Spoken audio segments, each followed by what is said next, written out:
Kahit di makakausap na ko din.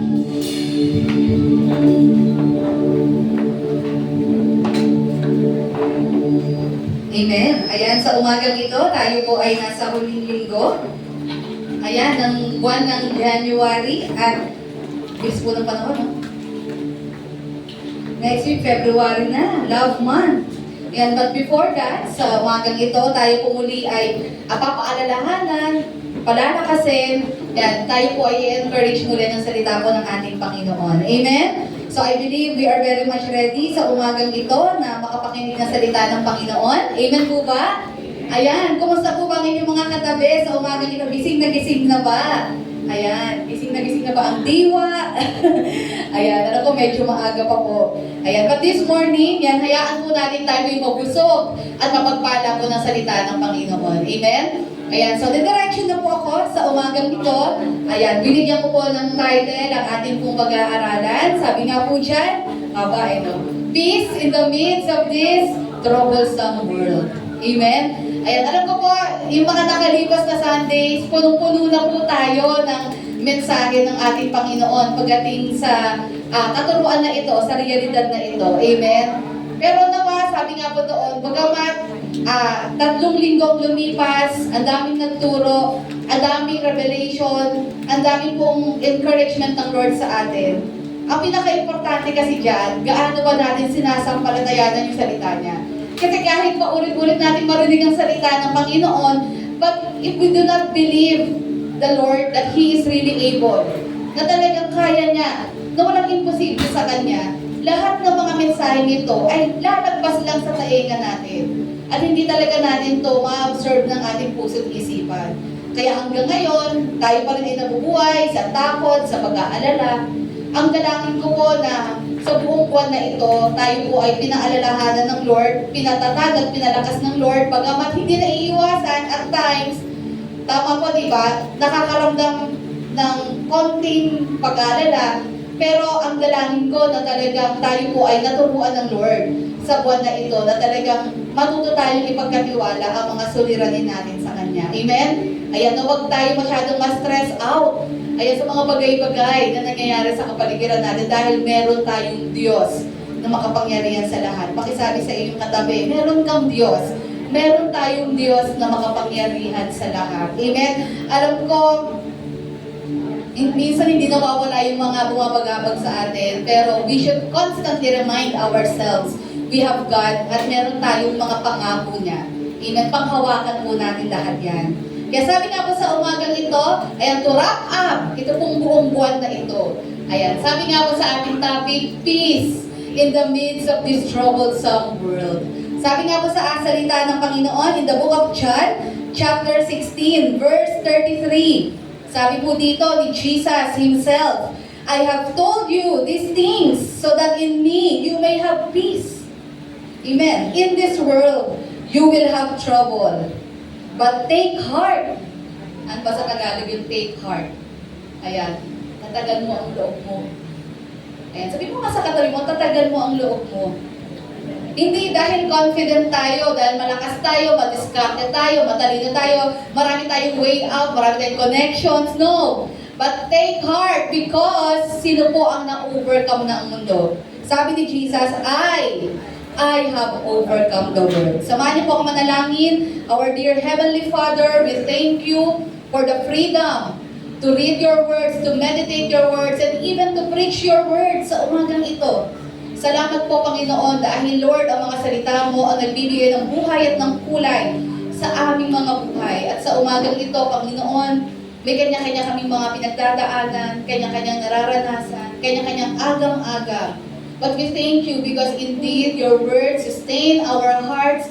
Ito po nagpapayapa sa aming mga restless souls. And this morning, Lord, anumang pong mga bumabagabag sa aming lahat, anuman po, Panginoon, mga iniisip namin, Ikaw po, Santong Espiritu, ang patuloy na humipo sa aming mga puso. Ang mga salitang ito ay patuloy na magpatibay ng aming relasyon at pananampalataya sa inyo. At ang mga salitang ito, Lord God, ay patuloy, Lord, na magmanifest sa aming mga buhay.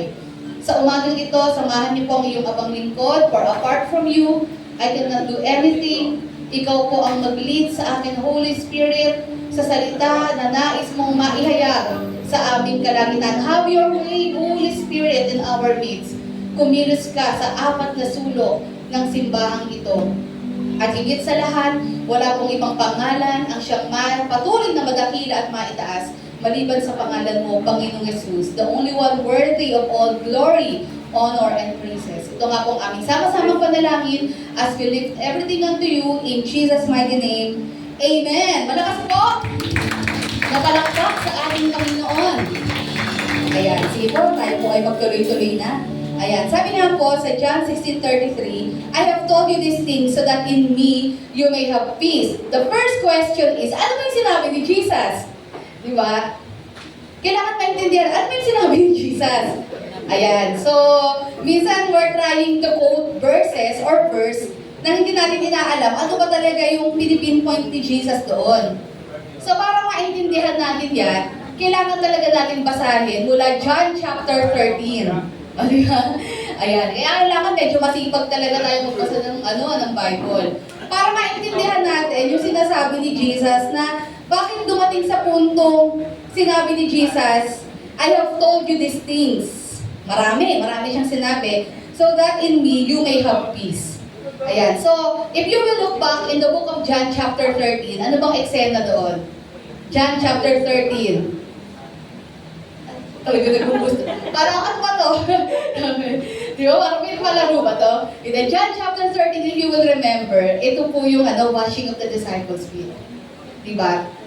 At simula po nung pagtitipon nila na yun, ang daming sinabi ni Jesus sa kanila. Kasi yun yung time na sila ay nasa Jerusalem na. Di po ba? Sila ay nasa Jerusalem na. Anytime si Jesus ay huhulihin na, papako na siya. So ika nga, nagbibilin siya sa mga disciples na dito. Nagsasabi na siya ng mga dapat nilang gawin, ganyan. Ano yung mga kakaharapin nila. Ayan, and kung nabasa niyo na po yung John 13 hanggang dito sa John 16, malalaman niyo talaga na ang daming mention ni Jesus about ano po, yung mga kaguluhan, persecutions, even yung mga mangyayari in the future, di po ba? Na sila mga disciples, they will experience, na sila tutuligsain, and even yung mga samang magaganap sa mundo. Ayan. So, this is the reason why in John chapter 16, ayan, verse 33, sinabi ni Jesus, sinasabi kong lahat ng ito. Ito yung ironic dito. So that in me, you may have peace. Parang, Lord, parang nabagabag nga kami lalo eh. Di ba? Pag ikaw ay nakakarinig ng mga hindi magagandang balita, kaya minsan, pwede bang ayoko ng mga negative na news, ayoko ng mga negative na mga kwento, kasi hindi nakakaganda sa di ba? Siya ng nakakasira ng vibe, mga ganyan. Kumbaga, yung mga minention ni Jesus doon, di po ba, ay mga bagay na masasabi natin hindi magagandang pwedeng mangyayari talaga. Di po ba? Pero tingnan niya sabi ni Jesus, sinabi kong lahat ng ito sa inyo, nang sa gayon ay magkaroon kayo ng kapayapaan sa pamamagitan ko. Amen? Ayan, ibig sabihin, sinasabi ni Jesus, these things will happen, it will come to pass, but I am telling all of these realities sa inyo para mahanap nyo ang kapayapaan nyo sa akin. Amen? Ayan, in this world, you will have trouble. Sabi ni Jesus, sa mundong ito, talagang dadanas kayo ng mga pagsubok. Ayan, marami kayong pagdadaanan. But take heart, I have overcome the world. Amen? Ayan, so meron po tayong dalawang bagay lang na nais kong i-share. Ayan, binarate down ko lang po yung dalawang verse na iyan. Napaalala po ng Panginoon sa atin.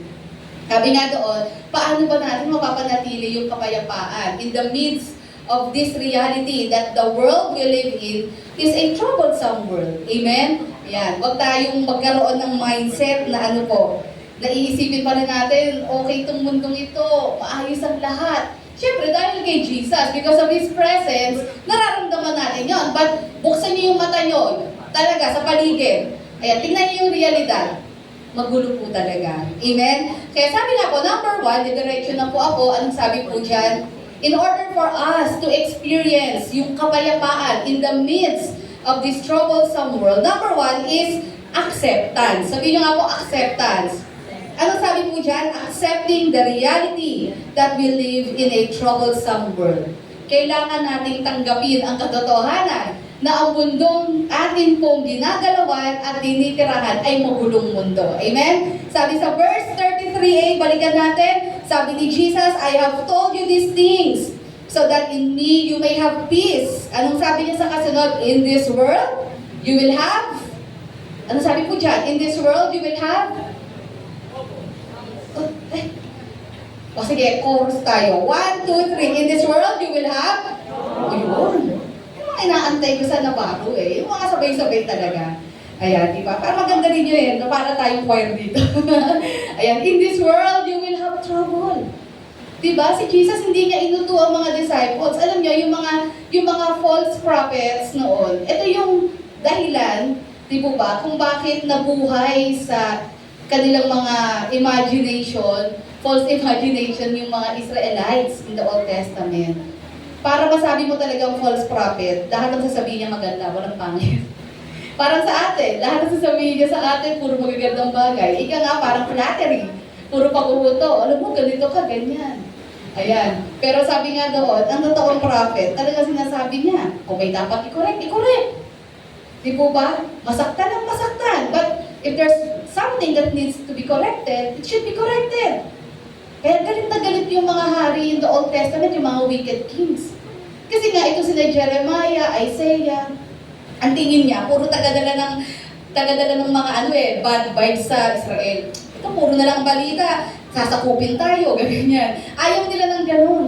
Ang gusto nila puro good news. Siyempre, aaminin natin, gusto naman talaga natin puro magandang balita, di ba? Sino ba ang may gusto ng hindi magandang balita? Pero yun nga number one, we should accept the reality that we live in a troublesome world. Hanggat kaya natin kontrolin, as much as possible, we try na ayusin lahat ng bagay sa buhay natin. Di ba? Pero sadly, hindi talaga. Pag buong Pilipinas at buong mundo, di ba? Hindi natin kayang kontrolin. Talagang papasok, sisingaw, lalabas talaga lahat ng hindi magagandang pangyayari sa mundong ito. Sabi niya, stop living in denial. Yan, we have to accept the reality that this world has for us. Ano po yun? Huwag tayo mag-expect na itong mundong ito ay parang utopia. Alam niyo yung utopia? Yung perfect world. Lahat yan doon natin sa langit mararanasan sa piling ng Diyos. Pero sa mundo ito, never nating mararanasan yan. Kahit sabihin natin, kahit maraming progresibong bansa sa mundo, naiinggit tayo Ang Pilipinas, bagsak ang healthcare. Ang Pilipinas, bagsak ang edukasyon. Diba? Ang Pilipinas, ang daming tax. Pero kurapon. O yung mga negosyante dyan, pag January na, business permit. Diba? Ang dami tayong babayaran. Pag talagang tapos ang tax natin, ang gulo-gulo, dami-dami, may VAT. Ay, mayroong income tax, may percentage tax, pag hindi ka bata mo. Dami. Di ba daming babayaran? Tapos, ka ba ng biyaya? Mapapadala ka ba ng love letter? Bakit? Ano meron? Napakasakit sa ulo. Sabi nung ibang accountant sa abroad, ang gulo daw ng taxation ng bansa natin. Sa kanila sa abroad, simple lang, pero tingnan nyo, talagang gamit na gamit talaga nila yung resources nila. Di po ba? Bagamat mataas ang tax sa abroad pag nagtrabaho ka, pero pag tumanda ka, papakinabangan mo yun. Talagang masusulit mo yun sa mga progresibong bansa. Minsan mapapasana all ka na lang sa mga ganon, di po ba? Pero pag-pray na rin natin yung bansa natin. Ito yung example ng troublesome world we live in. Amen? Ang dami natin binabayaran sa bansang ito. Pero malababalitaan mo na lang, kinukurakot na pala. Kaya pala hindi na ibibigay sa mga tamang ahensya. Sa healthcare, agriculture, education, abang-aba ang mga departamentong ito.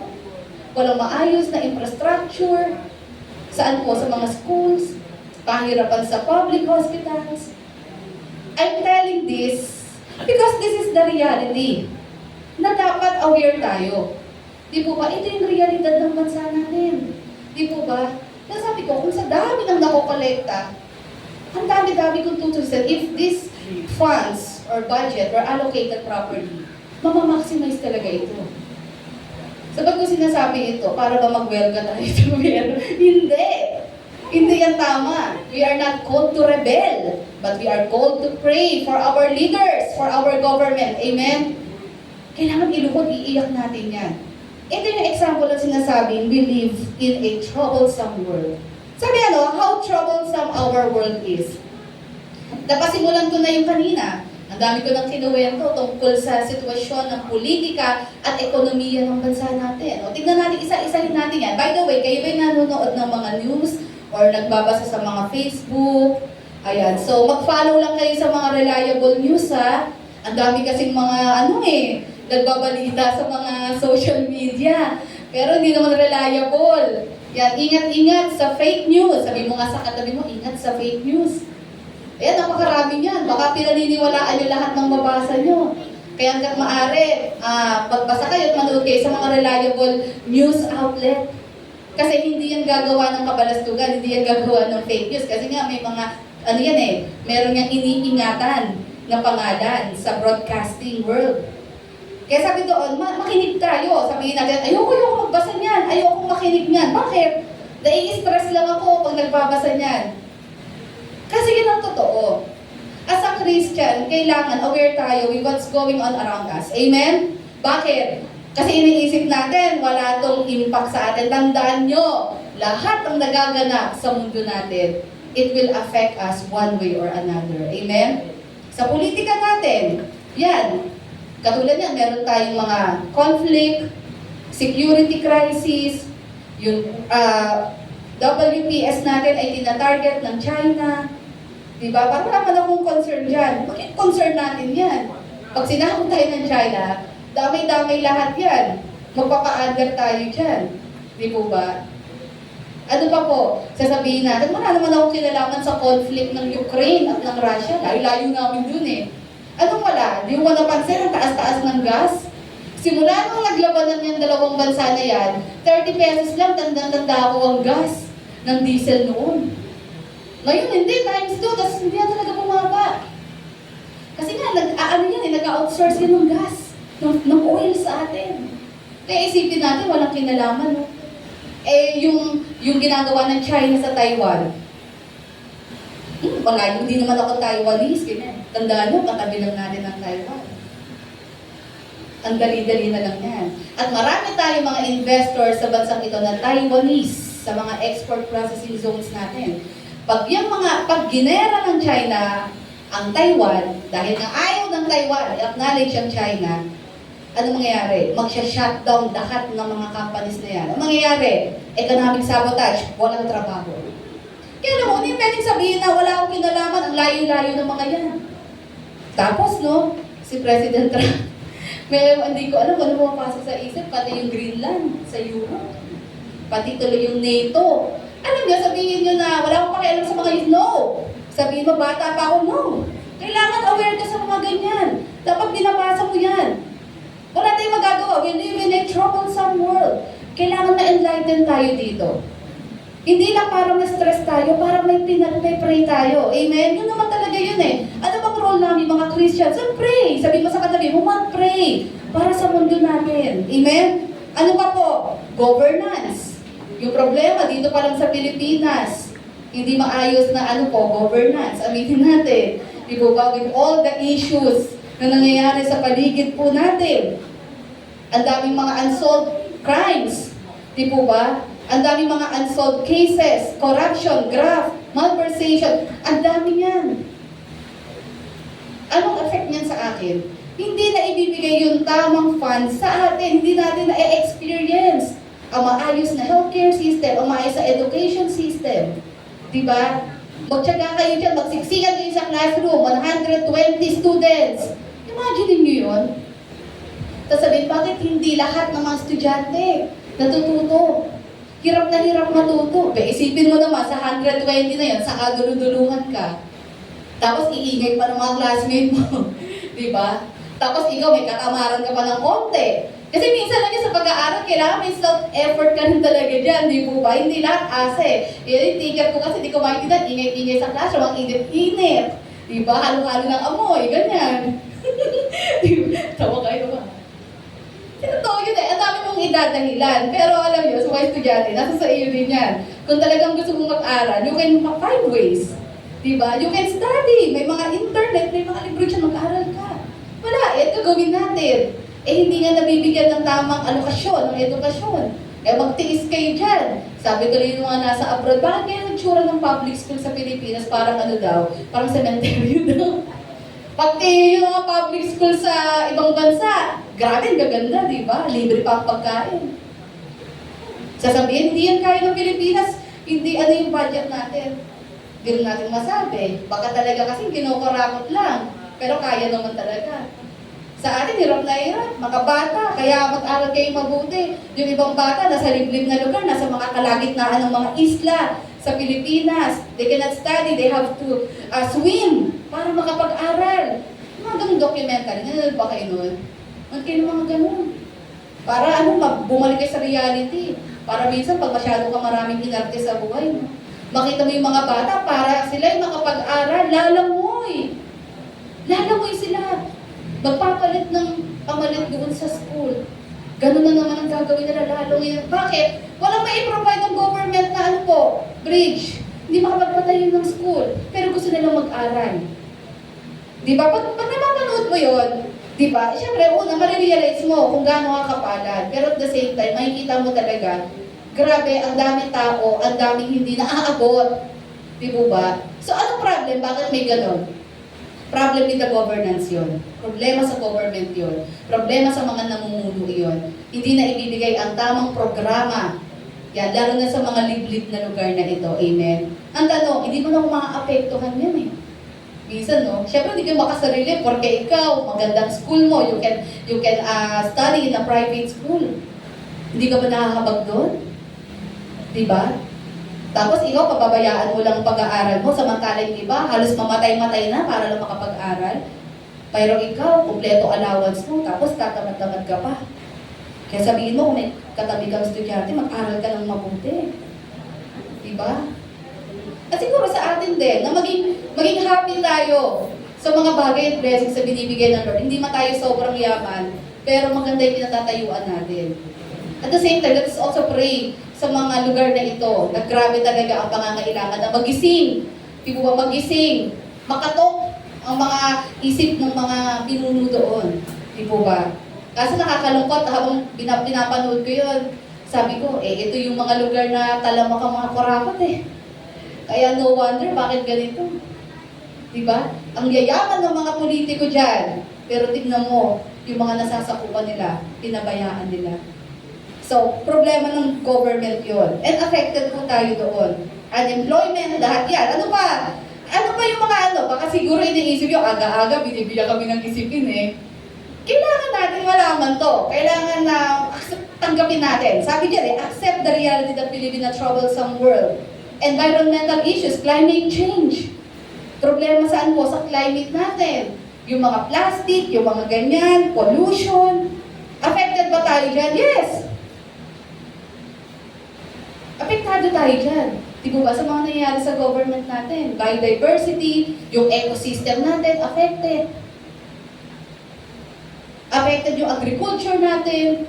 Kaya ang taas-taas ng bilihin. Sabi natin, paano di ba ako apektado? Di ba ako farmer? Ganyan. Pero pag bumili ka ng mas mahal pa ang isda sa baboy. Tama po ba? O yung mga namamalengke dyan. Magkano ang isda? 360. Ang baboy, 300 lang. Eh kaso, healthy living na kami. Diba? Less baboy na. Pero mahal. Kaya di mo pasisi yung iba, no? Kaya nagbibili yan ng delata kasi yung pinakamura. Kaso nga lang, high blood ang abot mo doon. Napakasalty eh. Diba? So, anong problema? Environmental problem yan. Hindi na nagiging good yung mga soil natin, yung climate natin, tapos ang daming tao, hindi ka naninigarilyo, pero naapektuhan ka. Second degree. So, affected tayo. Pati yung mga tubig natin, lahat ng naka-prime water. Sino ba? Di ba? Laging walang tubig, isang linggo, pero may bill. Diba? Scarcity ng tubig, ng malinis na tubig. Nung araw, pwede ka uminom kahit saan, ngayon hindi, kahit gripo, kaya pag nagsaing ka, naka-mineral. Kayo ba pag nagsaing, naka-mineral? Diba? Pag nagluto ka sinigang, naka-mineral. Diba? Nung araw, pwede mo yung kunin, ngayon hindi ka na sigurado eh, kasi minsan parang iba na yung texture ng tubig. Environmental concerns yan, kaya nagkakaganyan. Too much pollution, too much garbage. Ayan. Ano pa mga problema? Ayan. Dagdagan natin mga stress natin. Ayan. Civil issues. Gusto ko lang ipakita sa inyo ang realidad ng mundo. Kasuhan sa lupa, pamilya sa pamilya, kasuhan ng employer-employee. Kahit ikaw ang nagkaso, nai-stress ka rin. Tama po ba? Lalo na pag kinasuhan ka. Mas stressful yun. Pero yung mga politiko, pag kinasuhan, no, walang palala, ang daming pera eh. Ang daming pang abogado. Sabi, anong kaso po? Tatanungin na lang kung anong kaso daw yung tinatanong. Kasi maraming pera, may mga lawyers, may taga-asikaso. Paano na lang tayo, mga walang-wala sa buhay? Diba? Yun yan, issue din yun. Masakit sa ulo yun. Kahit ikaw yung tama at ikaw yung nagkaso, na-stress ka rin, di ba? Ang hirap nun yung may away sa lupa. Di ba? Kahit alam mong ikaw yung tama, hindi maganda yung feeling na iyon, na alam mong may conflict. Ito yung mga issues. O wala pa yung personal issues natin. Di ba? May mga personal issues tayo sa buhay natin, kanya-kanyang problema. Problema sa pamilya natin, sa katerba, asawa, sa mga anak. How troublesome the world is. Ganun kagulo. Hindi ko na maipaliwanag. Kaya parang na-stress din ako. Di po ba? So ganito yung realidad ng mundong ginagalawan po natin. Sabi nga po doon, at sabi ko nga kanina, hindi natin pwedeng sabihin wala akong paki dyan as long as wala ako dyan, labas ako dyan, okay ako. No, because one way or another, all that is going on sa paligid natin will eventually affect us. Amen? Mararanasan natin iyan. Kaya nga sabi nga po doon, bakit? Sabi sa 1 John chapter 5 verse 9, bakit ganito yung mundo ginagalawan natin? Because we know that we are from God and the whole world lies in the power of the evil one. Bakit? Because alam natin, sinabi ng Panginoon, malinaw sa kanyang salita, sino po ba ang naghahari sa sistema ng mundo ito? Si Satan. Amen. At alam din natin, dahil sa pagkakasala ng tao, itong mundong ito ay sinumpa. At dahil sinumpa ang mundong ito, wala na tayong aasahang magandang bahagay sa mundong ito. Kasi papunta sa perdition ng mundong ito, papunta sa destruction ng mundong ito. Kaya nga ang Panginoon, di po ba, naparito sa mundong ito. Kasi tayo, lahat ng mananampalataya sa Kanya, aalisin niya tayo sa magulong mundong ito. Kasi sinumpa na to eh. Dahil din sa pagkakasala ng tao. That's why, pinaghaharian ang sistema ng mundong ito ni Satan. Kaya pansinin niyo sa mundong ito, sino po yung mas namamagnify? Yung mga gawa na laban sa gusto ng Panginoon.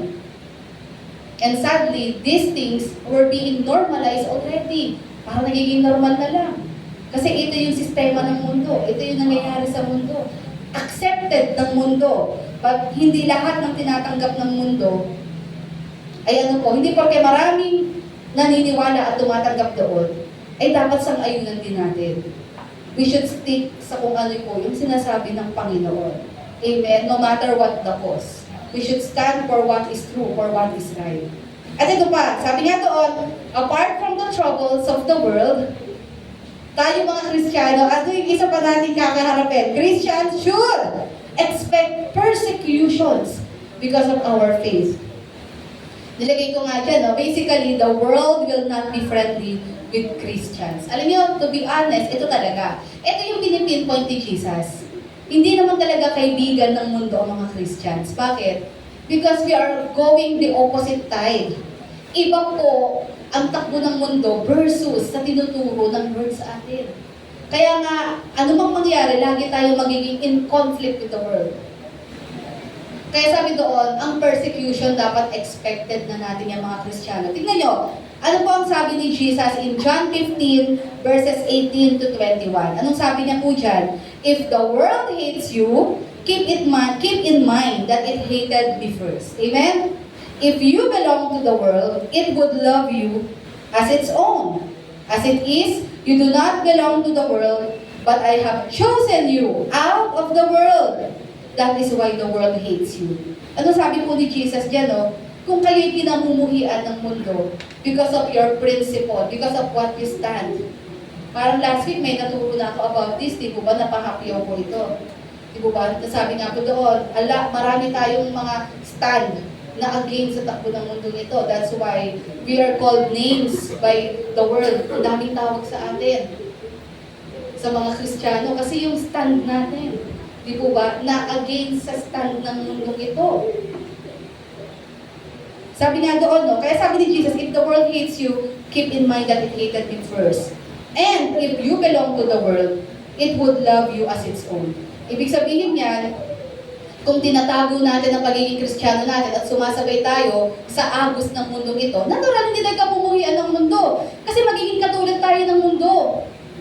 Pero as a Christian, sabi nga po doon, hindi sa kumukontra tayo. Or hindi sa parang nag-aano tayo sa mundo, parang nangahamon tayo. Pero kailangan manindigan tayo sa prinsipyo ng Diyos. Manindigan tayo sa batas ng Diyos sa kung ano yung tama, sa sinasabi ng Diyos.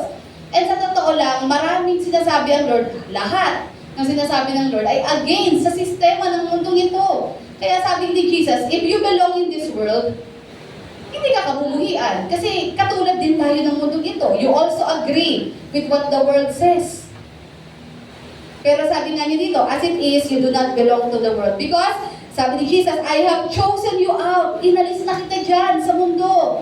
Kaya hindi na dapat ikaw nabubuhay at nakikihalubilo sa sistema ng mundo. It's okay makihalubilo ka sa mundo, pero wag na wag kang, wag na wag kang magpasako sa sistema ng mundong ito. And dumating sa punto, paniwalaan mo ang sistemang ito, na okay lang ito. Kasi, sabi doon, hindi ka kamumuhian ng mundo. Kaya sabi nga po doon, no, remember what I told you, a servant is not greater than his master. If they persecuted me, they will persecute you also. If they obeyed my teaching, they will obey yours also. They will treat you this way because of my name, for they do not know the one who sent me. Sabi ni Jesus dito, diba, tayong mga lingkod niya ay hindi nakahihigit sa kanya bilang master natin. Kung siya nga ay pinersecute, diba? Kasi ang dami niyang, ang dami niyang mga kinorek sa mga religious leaders. Kung siya nga pinersecute, ano pa tayo? Na sumusunod din sa yapak niya bilang mga disciples niya. Amen? Kaya sabi niya that they will treat you this way because of my name, for they do not know the one who sent me. Kaya sabi ko nga po, yung John 16:33, para maintindihan natin yung sinasabi ni Jesus na I have told you these things. So, parang ganyan din yan eh. After ko kayong bigyan ng mga stress at isipin sa mga kaganapan sa mundo natin, ayan, sinasabi ni Jesus in verse 33, sinasabi kong ito sa inyo so that in me you may have peace. Amen? Na ibig sabihin, sa kabila ng lahat ng kagulumihan at kaguluhan na nagaganap sa buhay natin, sa pamilya at sa mundong ginagalawan natin, sabi ni Jesus ay kaya niyong magkaroon ng kapayapaan within sa pamamagitan ko. In this world, you will have trouble, but take heart, I have overcome the world. Sabi ni Jesus, ano yung mga dapat asahan? In John chapters 13 to 16, sinabi niya dyan yung mga warnings niya. Ito yung maaasahan nyo. Dadali kayo sa mga sinagoga. Kayo ay pagtutulungan doon. Sasaktan kayo dahil sa pananampalataya nyo. Pero syempre, hindi puro ganon. May mga promises din sinabi si Jesus. Di po ba? Mamaya, papasahin ko rin po yun. Anong sabi ni Jesus? We will experience hatred. People will be bitter sa atin. They will resent us. And most of all, they will reject us. Pamilya sa pamilya, mag-aaway ng dahil sa pananampalataya. The society will even turn against us. Because ang daming ginagawa ng community natin, society natin, that are against the will of God. But of course, we have to stand. At lahat ng sinabi niya dito, makikita niyo rin in the book of Luke, chapter 21, in the book of Matthew, na andun din lahat yun, in the last days, sinabi ni Jesus, ano mararanasan natin? Sabi nga, these are indeed terrible times. Pero alam niyo, ano talaga yung kinakatakot ng mga disciples sa lahat ng ito? Habang ito po ay kinukwento, sinasabi ni Jesus sa kanila, ano talaga yung pinaka-kinakatakutan nila. Kasi sabi nga po doon, paulit-ulit sinasabi ni Jesus na, ano po, aalis ako. Iiwan ko kayo. Diba? Yun talaga yung pinaka-cause ng takot sa kanila. Sabi nga doon, no, the disciples are well aware of what is to come. Kasi sinasabi naman yan ni Jesus talaga eh. Alam nila mangyayari yan. At ito na nga, from John chapter 13 to 16, tuloy-tuloy na sinasabi ni Jesus, ito yung mga mangyayari talaga. Pwedeng mararanasan ninyo. And what deeply troubles them is the thought that Jesus will leave them. Then what shall they do? How can they survive? For 3 years, Jesus had been with them and they endure everything because of Him. Naisip na nila ito yung mga kaganapan. Alam din nila, during that time, ayan, na ang daming mga against sa kanila, yung mga religious leaders are plotting to kill not just Jesus but all His followers. So kung si Jesus ay aalis, ang nasa isip nila aalis si Jesus, may iwan kami. E di sa amin matutuon yung galit ng mga religious leaders. Actually, hindi talaga yung mga Romans. Kasi yung mga Romans, in-influensyahan lang yun ng mga religious leaders. Kasi yung mga Romano, bagamat sila po ay kinonquer nilang Israel, pero pinayagan nila mga Israelites to practice Judaism. Hinayaan nila. Yun nga lang, tuloy-tuloy yung tax. Sige, manigil kayo sa mga Israelite. Yan. Manguha kayo ng pera sa kanila para ma-expand yung kingdom ng mga Romans. Ganyan. Di po ba? Pinayagan nila ang Judaism. Pero itong mga religious leaders, kasi nga hindi sila manalo-nalo kay Jesus eh. Di po ba? Ang ginagawa nila, they turn sa kanilang government nung time na iyon. Kung ano nung sinasabi nila, si Jesus, sabi niya, magiging hari siya, papalitan si Pharaoh, si Caesar pala. Nasa Old Testament pa, no? Papalitan si Caesar niyan, ganyan-ganyan. Ginaganon nila yung mga Romans. Kaya sa totoo lang, wala namang paki talaga ang mga Romans doon. Pero yun nga po, kung ano-anong deal ang ginagawa ng mga religious leaders sa mga Romano. Kasi alam nila, the Romans are the ones who have the power para i-capture si Jesus, ikulong at ipapatay. Wala sila, hindi nila pwedeng gawin yun. Di po ba? Kaya sabi nga doon, ito yung ginagawa nila. Alam to ng mga disciples, sa isip-isip nila, ano mangyayari? Kumbaga, ang daming masasamang mangyayari. Tapos iiwan niya pa kami. Sipin niyo yun? Yun yung thought nila, ha? Naiiwan sila ni Jesus. Anong gagawin namin? Ang daming masasamang mangyayari sa mundo, tapos iiwan niya pa kami. For 3 years, lahat kinaya nila. Bakit? Dahil kasama nila si Jesus. Tama po ba? Lahat po ng bagay na pinagdaanan nila, pagsubok, shipwreck, ano pa po, pati yung bayad nga sa tax nila eh. Di ba? Nung binuksan ni Jesus yung isda, hindi lang tax ni Jesus, pati tax ni Peter. Akalain mo yun? Kung pwede lang, no, magbukas na. Di ba? Nakita niyo si Jesus sa kabila noon, nakita niyo magiging compliant niya sa government. That shows that Jesus does not endorse rebellion. Kaya nakita niyo, no, for 3 years, or more than 3 years na kasama nila si Jesus, sila yung malakas ang loob. Bakit? Kasama nila si Jesus. Yun lang yun eh. Siya talagang dahilan. Kaya isipin niyo yung anxiety nila ng time na ito. Alam ni Jesus na, iiwan mo kami. Ikaw yung ano namin eh. Kalakasan namin, ikaw yung tatanggol sa amin. Sa lahat ng ginagawa natin, ini-spare mo kami sa kahihiyan, ini-spare mo kami sa kamatayan, dahil sa'yo. Siyempre si Jesus, pagkasama mo naman talaga si Jesus, ano bang katatakutan mo? Amen? Yun talaga yung takot na nararamdaman po nila. Sabi nga doon, ano ba yung naramdaman nila? Because they know, nung kasama nila si Jesus, naramdaman nila totoong pagmamahal. Because these are simple people in Israel. Mga fishermen, mga simpleng mamamayan lang ito. Hindi nila naramdaman ito sa mga religious leaders nila. Pero si Jesus, naramdaman nila ang pag-ibig ng Diyos sa pamamagitan niya. They have someone to believe in. Meron silang sinasampalatayanan when they don't know what to do. Di po ba? Meron silang Jesus na pinaniniwalaan po nila. Na alam nila sa bawat issues, sa bawat situation, sa bawat pangangailangan, meron silang maaasahan at malalapitan. Kasi andyan si Jesus. Ano pa po? They have someone to hope to. Meron silang nagiging source of hope. Amen? Na alam nila kahit ang gulo-gulo ng sitwasyon, sila'y sinakop ng mga Romano, ang gulo-gulo ng mga religious leaders, ang dami nagtatangka sa buhay nila. Pero may ina-expect sila, meron silang nilook forward. Then, andyan si Jesus. Then, all of a sudden, lahat yun mawawala sa isip nila. Kasi nga sabi ni Jesus, I will leave you for a while. Diba? Sabi niya sa John chapter 14 yun eh. Diba? Saglit lang. Diba? Pero babalik ako. Diba? Sabi niya doon. Pero sabi nila, ano gagawin namin pag umalis? Kailan ba yung balik na yan? Eh, lalo na nung time nila. Tayo, madali tayo magkontakan. Meron tayong mga cellphone. May mga video call tayo. Eh, sa kanila, diba? Bahala na, kailan makabalik? Hindi, parang kung bumalik. Ganun. Nung mga panahon po nila. Pero sabi nga mo doon, Jesus affirmed to them that He will go back to the Father, but He will not leave them or us orphans. Sabi nga doon, ang ating Panginoong Yesus, sila po ay pinalakas ng Lord. Huwag kayong mag-alala, sabi ni Jesus, ako'y aalis pansamantala, but I will return. Babalik ako. Amen. Anong sabi niya dito? In John chapter 14, verses 18 to 19. Sabi niya dyan, I will not leave you as orphans. I will come to you. Before long, the world will not see me anymore, but you will see me. Because I live, you also will live. Yan, dadaanan ko yan mamaya. And sabi po sa Matthew chapter 28, verse 20b, ito yung time na si Jesus po ay pabalik na sa langit. Anong sabi po niya? Di ba? Ibinaba niya yung Great Commission. Go and make disciples. Parang iiwan na nga kami ni Jesus. Nagbigay ko ng assignment. At ang assignment niya, ikutin ang buong mundo. Hindi lang Jerusalem, hindi lang Judea. Jerusalem parang hirap na. Judea, Samaria. Eh, hindi nga namin kasunduyan. And to the ends of the earth. Siguro sabi nila, iiwan mo na nga kami.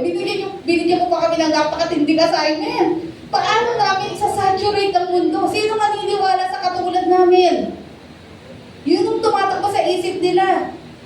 Anong sabi ni Jesus in Matthew 28, verse 20b? And surely, I am with you always. Ano sabi dyan? To the very end of the age. Ito yung assurance na pinanghawakan nila. Kasi nga, iiwan kami ni Jesus. Sabi niya, aalis daw siya. Saan kaya siya pupunta? Di ba sabi nila, saan ka pa pupunta? Ba't mo kami iiwan? Ganun talaga, di ba? Yung mga relationship, hindi laging yung samahan, talaga darating yung time, nagkakaiwalay, naalis, napunta sa ibang lugar. Hirap talaga ng mga ganung moments, no? Ito yung moments sila kay Jesus na ganun. Saan ka pupunta? Parang gusto sila sabihin, sama na lang kaya kami sa'yo. Di ba? Kasi natatakot din silang gagawin namin dito. Kasabi ko ni Jesus, siya, tapos may mga assignment kayo. Yung mga tinuro ko sa inyo, ituro nyo hanggang sa kasulong-sulungan ng mundong ito. Iiwan mo na nga kami, tapos sabi mo, humayo kami at ituro. So isipin niyo po yung bigat, yung anxiety, yung pressure, and yung fear na nararamdaman nila.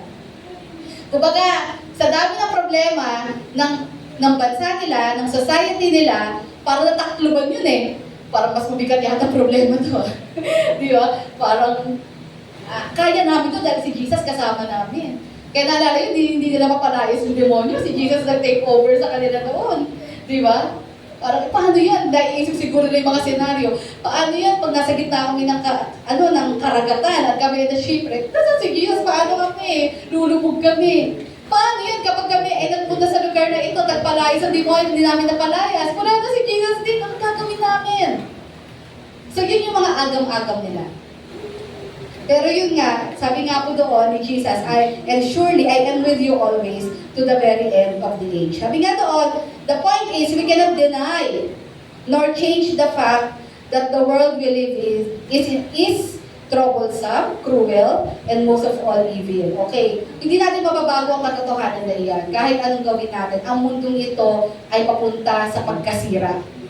Amen? Kaya talagang ganito kagulo at mag-worsen pa ang mundong ito in the days and years na darating.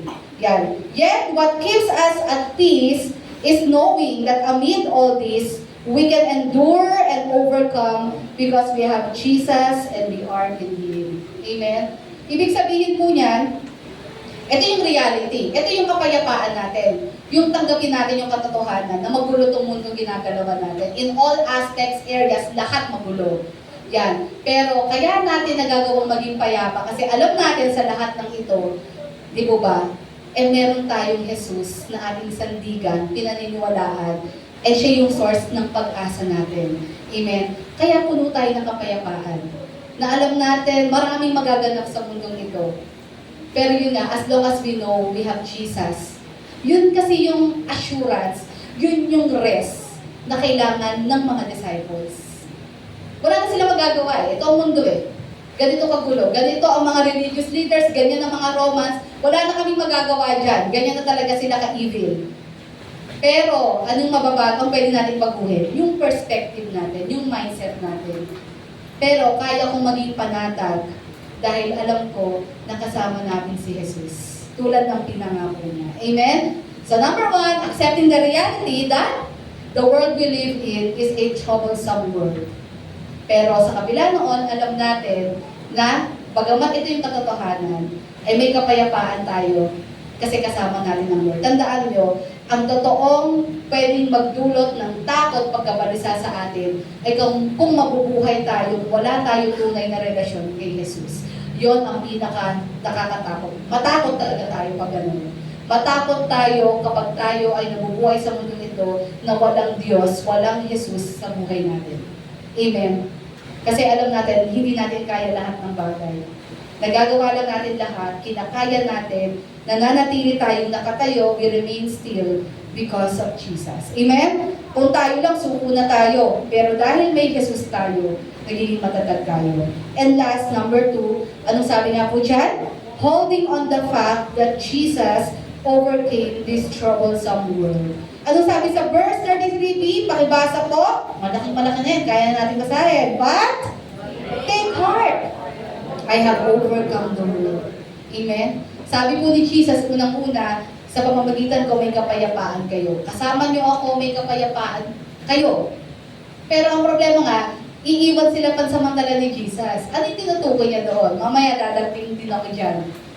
Sabi nga doon, no, but take heart, I have overcome the world. Pangalawa, the peace, our peace in the midst of this troublesome world is ano po, the fact that Jesus already overcame this world. Napagtagumpayan niya na ang mundo ito. So, kaya rin natin pagtagumpayan ng mundo ito sa tulong niya. Amen? Sabi mo sa katabi mo, kaya mo rin pagtagumpayan ng mundo ito dahil kay Jesus. Amen. Ano rin po ang sabi sa John 16 verses 20 to 22? Very truly I tell you, sabi niya, you will weep and mourn while the world rejoices. You will grieve, but your grief will turn to joy. A woman giving birth to a child has pain because her time has come.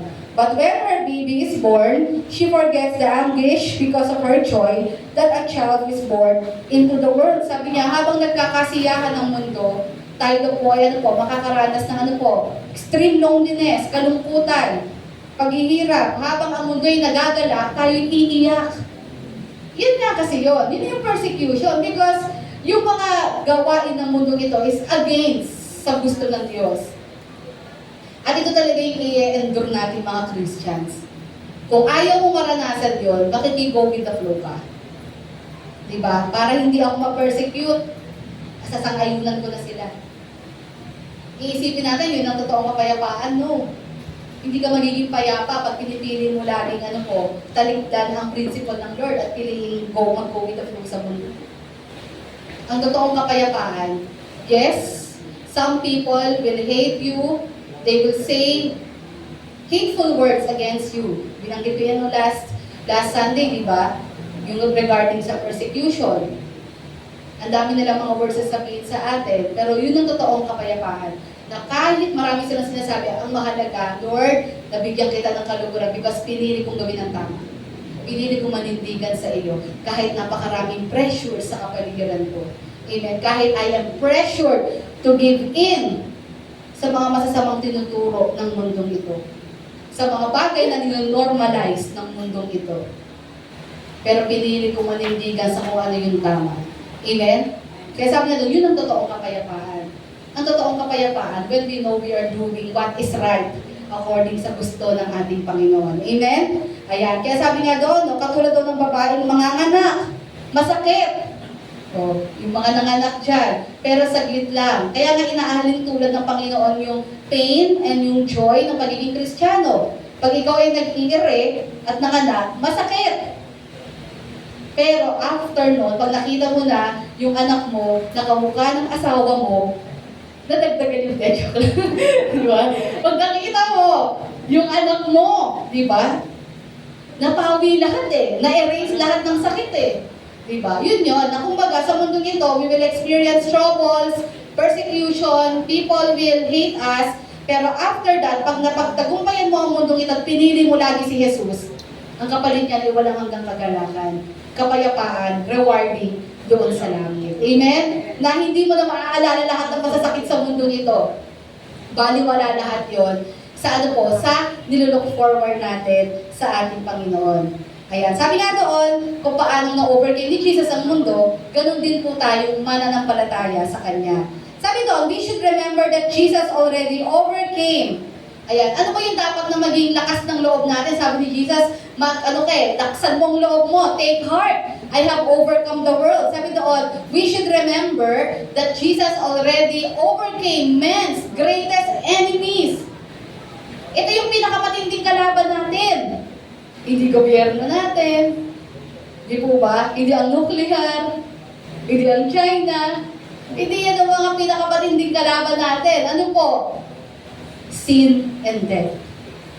Ito talaga ang pinakamatinding kalaban ng tao.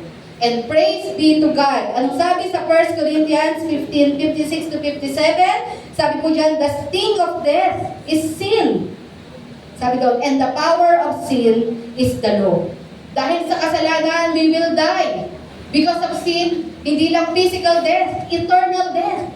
Diretso impyerno. Dahil sa kasalanan. Pero sabi nga po doon, yan daw po ang sting of death. Kasalanan. Sabi doon, and the power of sin is the law. Verse 57, but thanks be to God. He gives us the victory through our Lord Jesus Christ. Ito ang totoong kalaban natin. Ang kamatayan, ang kasalanan at kamatayan. Yan ang nakakatakot. Sabi sa 1 Corinthians 15 verse 26, the last enemy to be destroyed is death. Di ba nakita nyo? Ito yung kahuli-hulihan. Ito kasi yung kalaban natin na talagang wala tayong magagawa dito.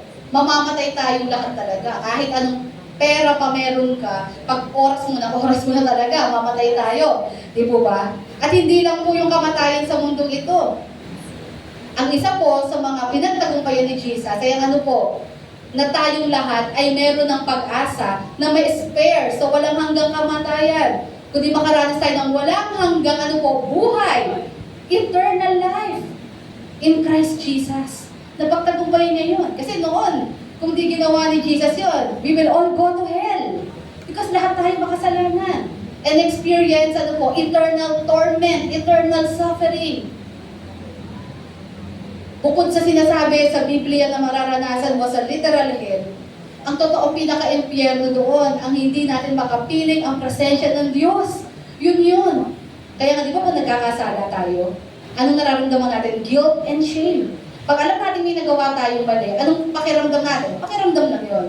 Parang ang layo-layo ng Lord at napakahirap nun. Tama po ba? Napakiramdam pa lang natin yun. Kung tayo'y mabuhay at mamatay sa mundong itong walang Kristo sa buhay natin? Imagine, for eternity, we will experience eternal separation sa ating Panginoong Yesus. Pinakamasakit po yun. Jesus Christ, siya po ang ilaw, siya po ang righteousness, siya po ang lahat ng kabutihan, kagandahan. Sa hell, we will experience only torment, darkness. Imagine that. Amen? And praise be to God na pagtagumpayan niya yun sa pamamagitan ng kanyang buhay na inalay niya sa krus ng Kalbaryo. And because He resurrected from the grave. Anong sabi niya po doon? John 11 verse 25, sabi ni Jesus. Jesus said to her, kay Martha, I am the resurrection and the life. The one who believes in me will live even though they die. And whoever lives by believing in me will never die. And the question, do you believe this? Do we believe this? Anong sagot nyo? Anong sagot po ninyo? Bakit yung iba walang sagot? Naniniwala ba tayo that Jesus Christ died but He rose from the grave? At kayang-kaya niya tayong iligtas? At tipid yung sumagot. Dapat you're excited. Amen! Gusto ko marinig ka lang, Amen! With conviction. May lihin talaga yung mga taga-Navarro. Amen! Amen, hindi kasi sigaw, nasigaw lang. With conviction yun. Kasi totoo naman talaga eh. Diba? Lahat ng in-accomplish ni Jesus, lahat ng ginawa niya, nung siya naparito sa mundo, tayo rin yung nakinabang doon. Amen. Ginawa niyang lahat yun para magbukas ng pag-asa sa ating mga tao. Amen. Dahil nasadlak tayo lahat sa pagkakasala.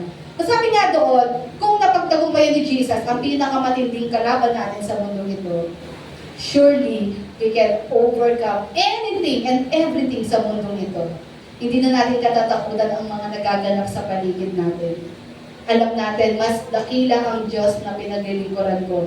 Ang Diyos na pinaglilingkuran ko ay makapangyarihan sa lahat, in control sa lahat na nangyayari sa mundong ito. I know I can find my rest in Him.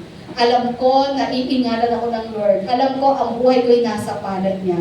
Kaya napakaguluman ng mundong ito, pero napagtagumpayan niya na ito.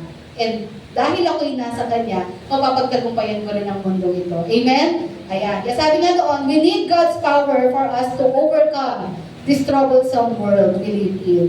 Kaya nga po, anong ginawa ng Panginoon? Anong pinangako niya sa atin? Ito yung sinasabi niya sa mga disciples na hindi ko kayo iiwan na orphans. Diba? Ito yung ginawa ni Jesus. Pag-ascend niya sa langit, anong nangyari? Saka naman pumarito ang third person of the Trinity, the Holy Spirit, who is God Himself as well. Amen? Na siyang kasakasama natin hanggang ngayon, hanggang sa kahuli-hulihan ng mundong ito. Kaya sabi nga doon, bakit nagtathrive ang Christian? Kaya di ba takot na takot yung mga disciples? Pero tingnan nyo, ang dami nilang na-accomplish for the glory of God. Bakit? Because they have the Holy Spirit with them. Sabi ni Jesus, okay mag-alala, aalis ako, babalik ako, pero sa pag-alis ko, di ba, darating ang banal na Espiritu Santo. John 16 verses 12 to 15. I have much more to say to you. Dahil pa ba lang gusto sabihin ni Jesus? More than you can now bear. Nakita niyo yung kabaitan ng Lord. Alam niya, hindi niyo nakakayan. Siguro sabi ni Jesus, marami pa ako actually bad news. Pero alam ko hindi niyo nakaya. Di ba? Alam ko, stress na kayo. Kaya, sabi ng Lord, marami pa akong gusto sabihin, pero alam ko, hindi niyo na kaya pang marinig lahat yun.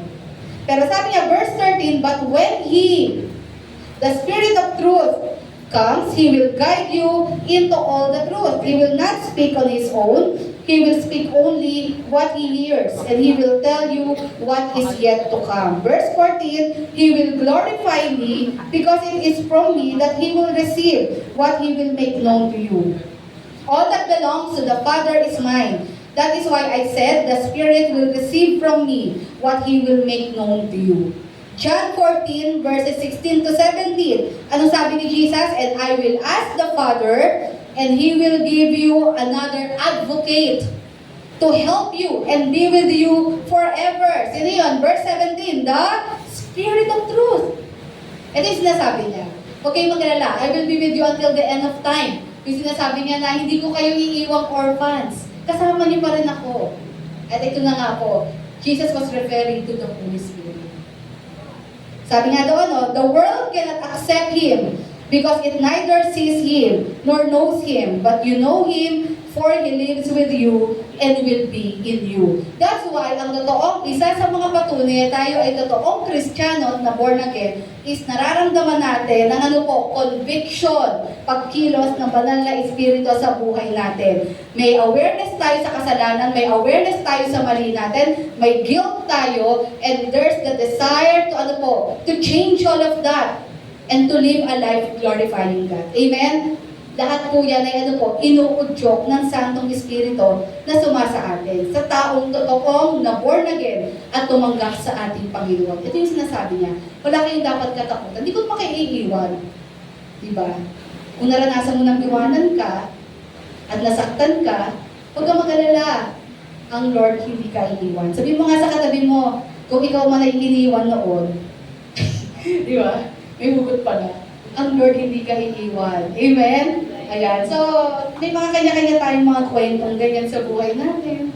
takot maiwan, iniwan ng ganito, iniwan ng ganyan. Pero ang Lord, He will not leave us orphans. Amen? Kasama natin siya, magpakailanman. At kailan nangyari po yan? In Acts, patapos na po ako, Acts chapter 2, verses 1 to 4. Ito na po, yung araw na iyon na sinasabi ng Lord sa kanila.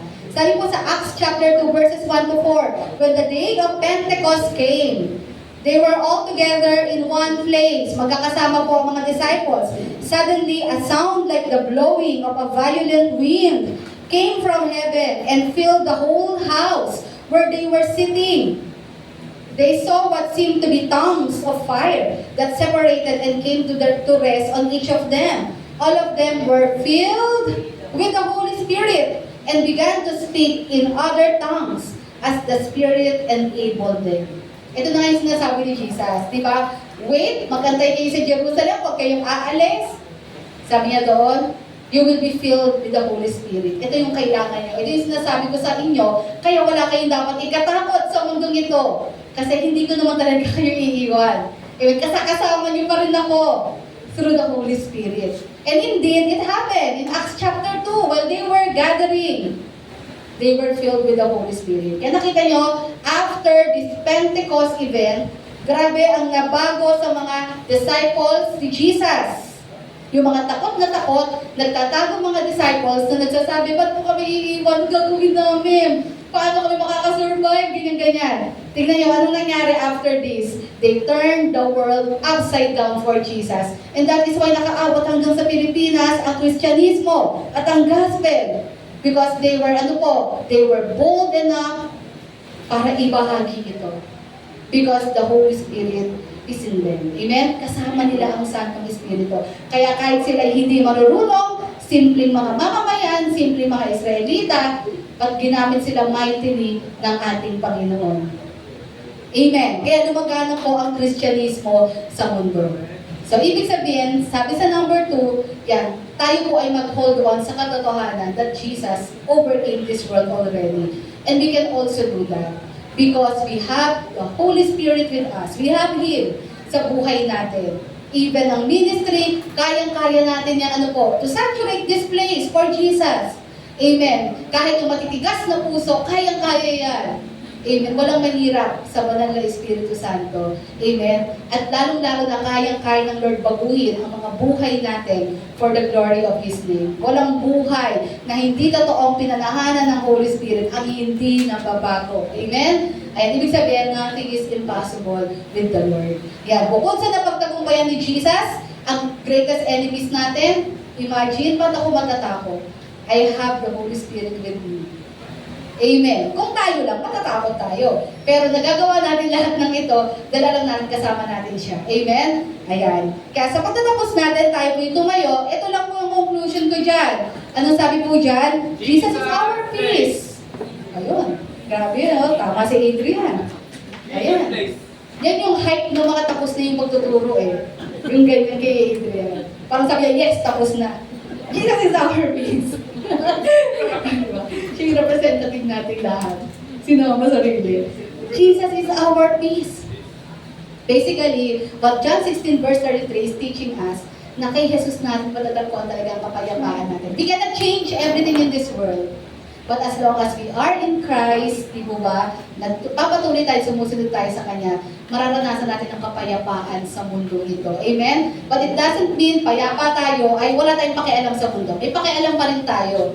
Amen? So instead na ma-stress out tayo, instead na mawalan tayo ng pag-asa, pipiliin natin na tignan kung sino ang Diyos, ano yung kaya niyang gawin. The fact na sinabi na lahat ng Lord ang mangyayari sa mundong ito, it means alam niya to, aware siya sa nangyayari sa paligid natin. And the fact na alam din natin na meron tayong nilook forward na buhay na walang hanggan, new heaven and new earth sa piling niya. Di ba? Alam natin na okay lang, ang mundong ito ay papunta sa destruction. Pero alam natin, the Lord is preparing a place for us. Amen? Where we can experience eternal bliss, eternal life, eternal joy, happiness. Where there is no more sin, no more death. Wala nang away-away, wala nang gera, kundi punong-puno ng pagmamahal. And most of all, we can see Jesus face to face. Yun talaga yung yun talaga yung pinaka-dahilan. Yung the rest na makikita natin doon, ano na lang yun additional na lang yun. Pero the fact na we can have fellowship with Jesus face to face, di ba ba? The fountain of life, pinagbumulan ng lahat ng magagandang bagay, yun yung pinaka-the best sa lahat. Ephesians 2:14a, for He Himself is our peace. Amen. Jesus Christ is our peace. Tayo yung manalangin. Maraming salamat po, Panginoon, sa umagang ito. Dahil hindi talaga namin ma-deny, Lord, ang katotohanan na ang mundong ginagalawan namin, as much as we want na maging maayos, Lord, ang society, ang community po namin, as much as, Lord, we're doing our best as a Christian, as a citizen, na maging maayos, Lord God, yung mga kilos, galaw, Lord God, yung mga ginagawa namin sa mundong ito. But Lord, ito yung katotohanan sa paligid namin. Magulo, masalimuot, puno ng kadiliman, puno ng away-awayan, gera, puno, Lord God, ng mga tao makasarili. Lord, ang daming nanggaganap sa mundo po namin. At bukod pa doon, may mga personal din kami mga issues, emotional issues, health issues, even issues within our family. May mga hidden struggles din po kami, Lord. And as a Christian, Lord, andun din po yung banta, Lord God, ng persecution, na talagang sinabi mong mararanasan po namin. Lord, ito yung mga realidad na hindi mo naman pinagdamot sabihin sa mga disciples at sa amin. Sinabi mo na ito yung mga bagay na kakaharapin namin sa mundo ito. Salamat din po, Panginoon, because hindi mo lang sinabi ito, but you also assured us na dahil meron kaming Kristo sa buhay namin, Lord, we can experience peace even in the midst of this troublesome world. And the fact that you already overcame this world, you overcame man's greatest enemies, sin and death. And the fact, Lord God, that the Holy Spirit is with us, residing in us, empowering us, changing us from glory to glory. Lord, kami po ay napatatag at napalakas sa umagang ito, nakakayanin namin lahat ng hamon ng buhay dahil kasama ka namin, Panginoon. Sa umagang ito, sa aming kalagitnaan, may kanya-kanya pong battles na pinagdadaanan ang bawat isa. Maaring personal na struggle, spiritual battle, maaring sa kalusugan po namin, or maaring sa pamilya, maaring sa mga kaibigan, katrabaho, maaring sa negosyo, Lord, sa community. May mga kanya-kanya kaming struggles, may kanya-kanya kaming cause ng mga stress namin. But salamat sa umagang ito for reminding us that in you, we can experience peace. That as you are our victorious God, our victorious Lord, we can also be victorious. As long as we cling unto you, patuloy kami magtitiwala sa inyo at susunod sa inyo. Salamat po, Lord, patuloy po ang panalimin ang aming pananampalataya at pagkilala sa inyo. Alam namin, Lord, na kayang-kaya mo baguhin ang buhay namin for the glory of your name. Kayang-kaya mo, Lord, palalimin ang pananampalataya namin, pagkilala namin sa inyo. And tulungan niyo po kami, Panginoon, to make the right decisions always sa lahat ng gagawin namin. Sa linggong ito na aming kakaharapin, Lord, maaaring may mga kakaharapin kaming mga pagsubok, mga challenges. At salamat po, Panginoon, dahil i-strengthen mo ang aming pananampalataya sa inyo. We know we can endure everything, we can overcome, at kaya namin pagtagumpayan ang lahat dahil po sa kalakasan na mumula sa inyo at sa pagsama mo sa aming mga buhay. Salamat po sa umagang ito. We leave everything unto you. In the name of our Lord and Savior, Jesus Christ. Amen! Palakpakan natin ang ating Panginoon at pagdeklara tayo ng katagumpayan ng ating Diyos sa buhay.